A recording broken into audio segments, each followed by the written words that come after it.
Have a great day mga idols.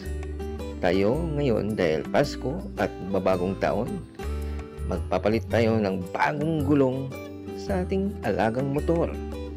Kaya tayo na, samahan nyo ako sa...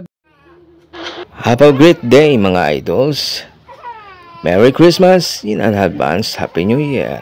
At ngayon nga, tayo ay magpapagong gulong sa ating motor. Tara, samahan nyo ako.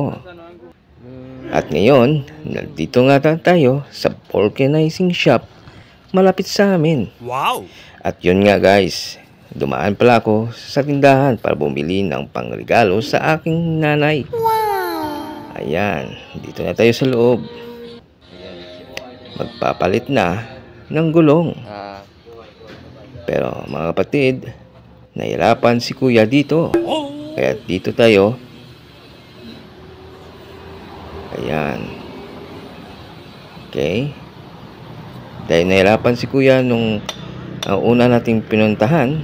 Dahil hindi niya matanggal yung gulong natin sa huli. Dito tayo. At yun nga. Sa awa ng mahal na Panginoon, nagagawa siya ng paraan para tanggal. Okay ka talaga kuya. Dahil dyan, bibili tayo ng pang soft drinks mo. Sana all. Ayan. Ito. Yan, medyo nakakangiti si kuya dito. Dahil mayroon siyang palibreng soft drinks. Wow! At ako nga, dahil sa sobrang init, uwaw talaga ako dito. Ayan. At patuloy tayo sa pagpalit ng ating gulong sa ating alagang motor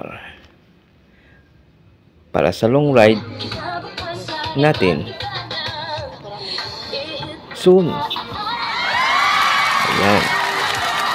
At na-install nila nga yung gulong sa ating Mags. Ayan. At kakabit niya na ito. Excited na mi. Wow! Nako. Mukhang may problema. What?